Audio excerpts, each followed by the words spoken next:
Hello students, हम देख रहे थे बायोडाइवर्सिटी एंड इट्स कंजर्वेशन। तो बायोडाइवर्सिटी आगे बढ़ने से पहले हमें ये तो पता होना चाहिए कि हमें कितनी डाइवर्सिटी है, यानी कितनी स्पीशीज हमारे पृथ्वी में या फिर बोलिए अर्थ में है। और चूंकि हम इंडिया से हैं तो इंडिया में कितनी स्पीशीज या कितने अभी तक खोजी जा चुकी है। तो international union for conservation of nature and natural resource, ये बहुत इंपॉर्टेंट है। IUCN, ये फुल फॉर्म भी पूछा गया है नीट में। तो IUCN ने अपनी एक बुकलेट निकाली थी 2004 में, और अपनी स्टडी करके उन्होंने बताया था पूरे अर्थ में या फिर पूरी पृथ्वी पे लगभग आपका 1.5 मिलियन से थोड़ा सा अधिक क्या है स्पीशीज आपकी खोजी जा चुकी है। ठीक है, कितनी? 1.5 मिलियन से थोड़ी अधिक। ये टर्म याद रखिएगा क्योंकि ये नीट के लिए थोड़े से कुछ चीजें ये सब स्लाइटली मोर, ये सब टर्म्स क्या रहते हैं, इंपॉर्टेंट हो जाते हैं हमारे लिए। ठीक है, तो अप्रोक्सीमेटली मोर देन 1.5 मिलियन जो रहती है। ठीक है, अभी कुछ टेक्सोनॉमिक ग्रुप थे। टेक्सोनॉमिक ग्रुप क्या कहलाते हैं, यानी टेक्सोनॉमी मतलब जो आपके अलग अलग स्पीशीज की खोज करने वाले जो रहते हैं, इन लोग क्या कहलाते हैं, टेक्सोनॉमिक कैटेगरीज वाले जो रहते हैं, ब्रांच कहलाती है। और इसी के अंदर में जो काम करने वाले हैं, इन्होंने क्या किया है, इन्होंने खोज की, और खोज करने के बाद इन्होंने बताया कि टेम्परेट रीजन में, ठीक है, अभी दो टाइप के हैं यहाँ पर, डिपेंडिंग टेम्परेचर कैसा है। जहां टेम्परेचर थोड़ा सा हाई रहता है वो टेम्परेट रीजन, जहां पर थोड़ा ठंड रहता है वहां पर क्या कहलाता है, ट्रॉपिकल रीजन। तो टेम्परेट रीजन में जो है आपका क्या होता है, स्पीशीज की जो खोज की जा चुकी है, यानी जितने जो भी यहाँ पर जीव जंतु पाए जाते हैं वो लगभग क्या है, कंप्लीट हो चुकी है। जबकि ट्रॉपिकल रीजन में जहां पर क्या है, बारिश वगैरह थोड़ी अच्छी होती रहती है, इन रीजन में स्पीशीज डाइवर्सिटी बहुत ज्यादा है। लेकिन यहाँ पर क्या है, यहाँ अभी बहुत ज्यादा स्पीशीज क्या है, खोजी जानी बाकी है। इसको पूरा का पूरा खोजा नहीं गया है। ठीक है, तो अभी अगर हम बोले आइडेंटिफाइड स्पीशीज है तो लगभग हम 1.5 को अगर अप्रोक्सीमेट ले रहे हैं तो उसमें से हम रेंज बताएंगे तो कितना, 1.7 से 1.8 मिलियन के बीच में खोजी जा चुकी है। जिसके बीच में अगर हम देखेंगे तो प्लांट जो है 1.2 मिलियन स्पीशीज है, और एनिमल्स का 0.5 मिलियन स्पीशीज की डाइवर्सिटी मिलती है। डाइवर्सिटी मतलब इतने टाइप के या इतना वेरिएशन आपको यहाँ पर दिखाई देता है, इतने प्रकार के प्लांट और इतने प्रकार के एनिमल्स खोजे जा चुके हैं। ठीक है, अभी ये तो हमें पता है कि अभी क्या है, ट्रॉपिक्स में या ट्रॉपिकल रीजन में और भी जानवर को खोजे जाने बचे। ठीक है, तो अभी बायोलॉजिस्ट ने क्या किया, बायोलॉजिस्ट मतलब जो बायोलॉजी की स्टडी करते हैं, इन्होंने क्या किया, टेम्परेट ट्रॉपिकल स्पीशीज रिचनेस, यानी कि टेम्परेट रीजन में और ट्रॉपिकल रीजन में जितनी स्पीशीज पाई, रिचनेस मतलब होता है कितनी मात्रा में पाई जाती है। ठीक है, तो अभी जितनी स्पीशीज की यहाँ पर क्या होती है, रिचनेस होती है, यानी जितनी ज्यादा पाई जाती है, उसको कंपेयर किया। किसमें कंपेयर किया, तो उन्होंने इंसेक्ट को लिया और देखा कि भाई टेम्परेट में कितना मिल रहा है और ट्रॉपिकल में कितना मिल रहा है। ठीक है, अभी दोनों को लेने के बाद उन्होंने क्या किया, कंपेयर करने के बाद में एक स्टैटिस्टिकल कंपैरिजन किया। कौन सा? Statistical comparison. ये मैथमेटिक्स यूज किया उन्होंने, और एक मैथमेटिकल फॉर्मूला यूज करके उन्होंने पूरी पृथ्वी पर लगभग कितनी स्पीशीज होंगी जो खोजी जा चुकी है और खोजी जाने बाकी है, दोनों को मिला के जो है उन्होंने क्या बताया कि लगभग 20 से 50 मिलियन की स्पीशीज जो है, ये एक्सट्रीम है। ये इन्होंने अंदाजा लगाया कि इतनी स्पीशीज अभी पृथ्वी पर होनी चाहिए। ठीक है, अभी खोजी नहीं गई, खोजी तो कितनी गई है, सिर्फ 1.5 मिलियन से थोड़ा सा अधिक खोजी गई है, बाकी जो है क्या अभी भी खोजी जानी बाकी है। ठीक है, अभी ये तो क्या था, एक्सट्रीम कंडीशन में माना कि इतनी हो सकती, ज्यादा से ज्यादा इतनी होगी। अभी रॉबर्ट मे नाम का एक साइंटिस्ट आया, इसने बहुत ज्यादा क्या किया, बहुत संकुचित यानी लिमिटेशन को बढ़ा दिया। अरे भाई ठंडा होगा तो यहाँ इतने लोग ही रह सकते, इतने नहीं रह सकते। ठीक है, और उसने अपना कुछ साइंटिफिक यानी कि उसने कुछ जो है यहाँ पर लिविंग ऑर्गेनिज्म या जीवन के लिए या जीने के लिए जो जो चीजें जरूरी है उसको कंसिडर करते हुए लिमिटेशन क्राइटेरिया बताया। और उसके कारण क्या, वो बहुत सी स्पीशीज क्या हो गई, धीरे धीरे यहाँ पर इतने नहीं रह सकते, इतने नहीं रह सकते, तो बहुत कंजर्वेटिव होते गए, यानी कम होते गए नंबर।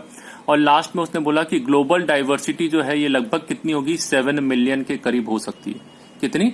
यानी कि एक्सट्रीम कंडीशन जो बोल रहे थे लोग 20 से 50 मिलियन, लेकिन रॉबर्ट मे के अनुसार जो था, इसने क्या किया, उसको बहुत लिमिटेशन, यानी कम से कम अगर होगी तो कितनी होगी, 7 मिलियन तो होगी ही होगी।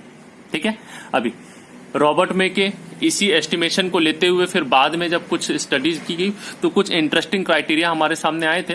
अभी ये जो है क्राइटेरिया, हम किसकी बात कर रहे हैं, अर्थ की बात कर रहे हैं। पृथ्वी की अगर बात करेंगे तो पृथ्वी में 70% से अधिक जो है क्या पाए जाते हैं, एनिमल्स पाए जाते हैं।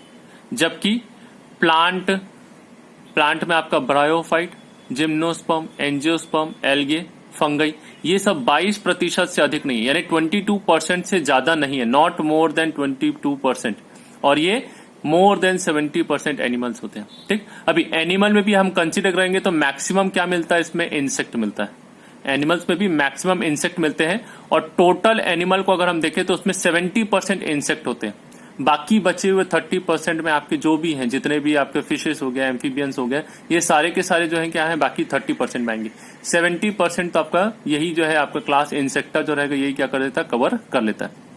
ठीक है, तो मोस्ट ऑफ द अर्थ में अगर हम देखें तो एनिमल्स का जो है 70% जो आपका इससे कवर्ड है। ठीक है, अभी दूसरा जो है ये आपका इसका ग्राफ जो है बना हुआ है आपके एनसीईआरटी में, उसको जरूर देखेंगे, साथ में पढ़ते हुए इसको वहीं रखेंगे तो आपको और चीजें क्लियर हो जाएंगी। ग्राफ भी क्योंकि हमारे लिए इंपॉर्टेंट हो जाता है। ठीक है, अभी फंगई जो है, अगर टोटल हम बात करेंगे फंगस स्पीशीज की, तो टोटल आप फिश को मिला लो, एम्फीबियन, रेप्टाइल्स, मैमल, इन सब को मिलाने के बावजूद भी क्या होगा, फंगई स्पीशीज के बराबर नहीं। यानी फंगस की स्पीशीज जो इतना वेरिएशन, इतनी बायोडाइवर्सिटी दिखाता है कि ये पूरी एक अकेला जो आपका एक किंगडम है, क्या है, इन सभी को मिलाने के, इन सभी के नंबर्स को अगर मैं मिला लूं टोटल तो उससे ज्यादा है। ठीक है, तो ये जो है क्या है आपका फंगस का, ये किसमें, वर्ल्ड की बात कर रहे हैं। ठीक है, अभी यहां पर जो है प्रोकैरियोट्स का, किसका, प्रोकैरियोटिक जो सेल्स है या प्रोकैरियोट्स में पाए जाने ऑर्गेनिज्म है, इसके नंबर को हमने क्या किया है, अभी तक कंसीडर नहीं किया है, क्योंकि इसका नंबर जो है बायोलॉजिस्ट ने कहा है कि हम बता ही नहीं सकते, इसका श्योर हो ही नहीं सकते कि कितने होंगे। क्यों, तो इसके दो मेन कारण है। पहली बात तो हमारे पास अभी कन्वेंशनल मेथड्स है। ठीक है, अभी देखिए नॉर्मल माइक्रोस्कोप आया, फिर इलेक्ट्रॉन माइक्रोस्कोप आया, तो उसके बाद हम क्या है, चीजों को बड़ा कर करके देखने लगे। कई चीजें जो हमको पता नहीं था, प्रायंस वगैरह के बारे में, वायरस के बारे में, ये सब चीजें बाद में धीरे धीरे पता चली। तो अब जैसे जैसे हमारी मेथडोलॉजी या फिर हमारा जो साइंस जितना प्रोग्रेस करता जाएगा, ये सब चीजें क्या होंगी, हमको और ज्यादा देखने को मिलेंगी। तो इसीलिए अभी हमारे पास कन्वेंशनल मेथड जो प्रेजेंट है वो क्या है, इतनी सारी चीजों को ढूंढने के लिए कैपेबल नहीं है। दूसरा चीज होता है, बहुत सारी स्पीशीज ऐसी होती है जिनको क्या करना है, लैब कंडीशन में, यानी आप क्या कर रहे हो, लेके आ रहे हो लेबोरेटरी कंडीशन में, उसको कल्चर कर रहे हो। कल्चर मतलब उसको ग्रो कराने की या उसको उगाने की कोशिश कर रहे हो। ठीक है, यानी कि वो क्या करेंगे, वहां पर उगेंगे, उगने के बाद वहां पर अपना नंबर बढ़ाते जाएंगे। तो ये भी क्या है, कई चीजों के लिए पॉसिबल नहीं, जैसे वायरस को आप कल्चर नहीं कर सकते।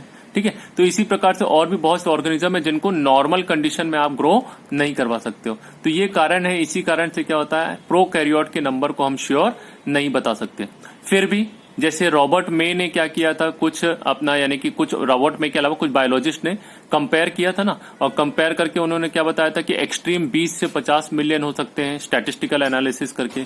तो वैसी कुछ बायोकेमिकल और मॉलिक्यूलर क्राइटेरिया को यूज करके, यानी कि सेल के अंदर पाए जाने वाले बायोकेमिकल कंपोनेंट, यानी कि बायोकेमिकल यानी कि आपका उसमें प्रोटीन कैसा है, लिपिड कैसा है, ये सारी चीजें बता दिए।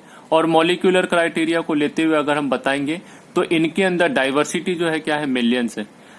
मतलब अभी जो एट प्रेजेंट हमारे पास में जितने भी स्पीशीज खोजी जा चुकी हैं प्रोकैरियोट्स की, अगर हम उनके बायोकेमिकल एनालिसिस करें, मॉलिक्यूलर एनालिसिस करें, और एनालिसिस करने के बाद हम क्या करें, उनको देखने के बाद एक स्टैटिस्टिकल एनालिसिस निकाले कि भाई ये इतना वेरिएशन इतने में दिखाई दे रहा है, तो और कितने आपके ऑर्गेनिज्म मिल सकते हैं इस तरह के वेरिएशन करने में। ठीक है, तो ये लगभग कितने होंगे, मिलियंस ऑफ ऑर्गेनिज्म आपको दिखाई दे सकते हैं।